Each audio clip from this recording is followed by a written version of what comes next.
Halo para pecinta catur Indonesia, kembali lagi Tarigan Catur Channel. Turnamen Tata Steel Master round ke-12 menyajikan pertarungan yang sangat luar biasa. Super big match antara Grandmaster Magnus Carlsen menghadapi Grandmaster Fabiano Caruana. Grandmaster Magnus Carlsen nomor 1 dunia, Fabiano Caruana mantan peringkat 2 dunia yang saat ini menempati peringkat 4 dunia. Walaupun sudah tidak lagi di peringkat 2 dunia, tetapi rivalitas antara keduanya selalu ditunggu oleh seluruh pecinta catur dunia ya. Oke, di sini Grandmaster Fabiano Caruana yang menggunakan catur buah putih memulai permainan dengan pion E4 dan dibalas pion C5 oleh Grandmaster Magnus Carlsen. Ini adalah pembukaan pertahanan Sisilia, kuda F3, dan kuda C6. Selanjutnya, Fabiano Caruana memilih langkah gajah B5 yang dinamakan variasi Nesmedinov-Rosolimo attack, karena variasi ini pertama kali dipopulerkan oleh pertarungan antara Grandmaster Nesmedinov dan Grandmaster Rosolimo. Oke, kita lanjut. Pion G6 ini ingin memakai pertahanan Vincenzo oleh Grandmaster Magnus Carlsen dan rokade pendek oleh putih. Gajah G7 dan pion C3. Kuda F6 dan benteng E1 ya, melindungi pion. Rokade pendek oleh hitam dan pion D4 mengajak pertukaran pion di petak pusat oleh Fabiano Caruana untuk sementara ditolak oleh Magnus Carlsen. Magnus Carlsen memilih menciptakan ketegangan lebih besar di petak tengah dengan pion D5.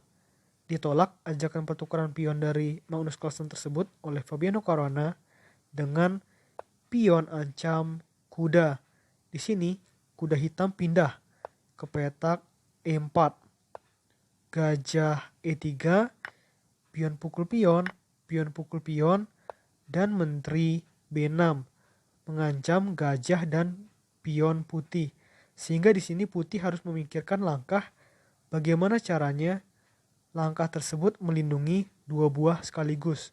Dan Fabiano Caruana menemukannya dengan menteri E2, gajah D7, dan gajah ke petak A4.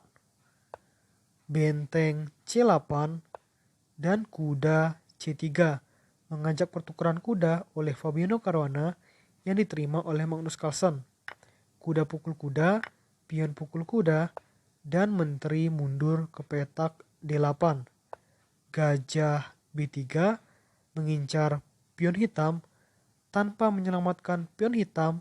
Di sini Magnus Carlsen memilih kuda menuju petak A5. Andaikan di sini Fabiano Caruana melakukan langkah ini, gajah pukul pion, maka ada benteng pukul pion. Hanya pertukaran pion biasa ya. Tapi di sini Fabiano Caruana lebih mengutamakan langkah safety dengan benteng C1. Kuda pukul gajah, pion pukul kuda, dan menteri B6 ingin mendapatkan pion putih. Dijaga dengan menteri A2 dan pion A5. Menteri A3 ingin mendapatkan pion hitam dan benteng E8 melindungi pion hitam. Pion C4 ini pasti diterima ya. Pion pukul pion, dan menteri A6 mengancam pion putih 2 kali. Sehingga di sini pion putih maju ke petak C5. Gajah C6 di sini mengarahkan fokus untuk mengancam kuda. Benteng B1 dan pion A4. Benteng C1 dan benteng D8. Kuda menuju petak D2 dan di sini menteri hitam masuk ke petak E2 yang membuat situasi bagi Fabiano Caruana kurang nyaman juga ya. Pion F3 dan disinilah dilakukan langkah kombinasi oleh Magnus Carlsen, yaitu kombinasi pengorbanan benteng. Benteng pukul pion, dan ini pasti diterima. Kalau tidak, justru malah jadi kalah buah dari Fabiano Caruana. Gajah pukul benteng dan menteri pukul kuda. Ini adalah pertukaran di mana secara kuantitas pertukaran buah, Magnus Carlsen kalah. Kan tadi Magnus Carlsen memakan kuda dan pion. Kuda dan pion itu jika dikalkulasi poinnya 4. Sedangkan satu benteng poinnya 5. Jadi secara angka kalah -1. Tetapi secara di papan kadangkala memiliki 2 gajah atau sepasang gajah jauh lebih baik daripada sepasang benteng. Karena jangkauannya diagonal dan akan selalu membuat Raja Putih menjadi tidak nyaman. Jadi di sini walaupun kalah secara kuantitas, tapi unggul secara kualitas dari Magnus Carlsen atas pertukaran tersebut. Kita lanjutkan. Benteng ancam menteri dan menteri F4. Menteri menuju petak B4 dan pion E6. Di sini terburu-buru oleh Fabiano Caruana dengan memilih langkah gajah C3. Kurang cermat ya. Menteri pukul menteri, gajah pukul menteri, dan gajah pukul pion. Di sini sudah sama, kuantitasnya seimbang. Karena tadi mendapatkan 1 kuda dan 2 pion. Sedangkan Caruana hanya mendapatkan 1 benteng.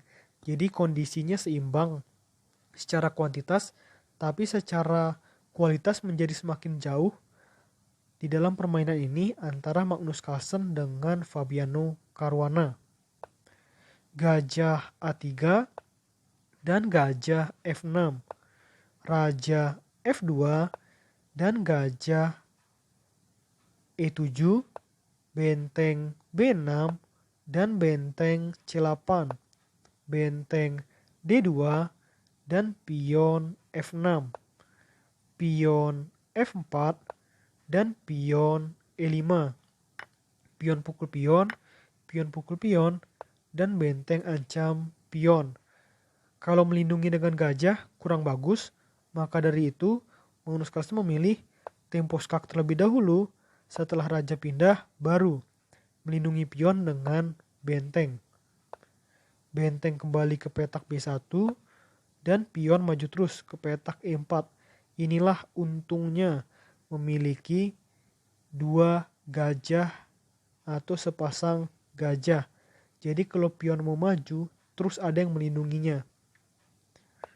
Benteng C1 dan gajah skak, pion menutup ancaman skak, dan gajah kembali ancam benteng, benteng B1 dan benteng F3 mengancam gajah, gajah mundur, dan gajah F6. Benteng B6 cuma bisa langkah bolak-balik doang ya. Dari Fabiano Caruana sudah tidak ada langkah jelas. Di sini harapan dari Fabiano Caruana remis, tetapi Magnus Carlsen tentu saja ingin menang. Benteng F5 mengincar pion dan gajah melindungi pion. Raja F7 dan benteng F2 mengajak pertukaran benteng yang tidak diterima. Di sini lebih dipilih benteng menuju petak F3 oleh Magnus Carlsen. Di sini yang sudah pusing di sini ya Fabiano Caruana. Langsung saja benteng pukul benteng, pion pukul benteng, dan raja ke petak F1.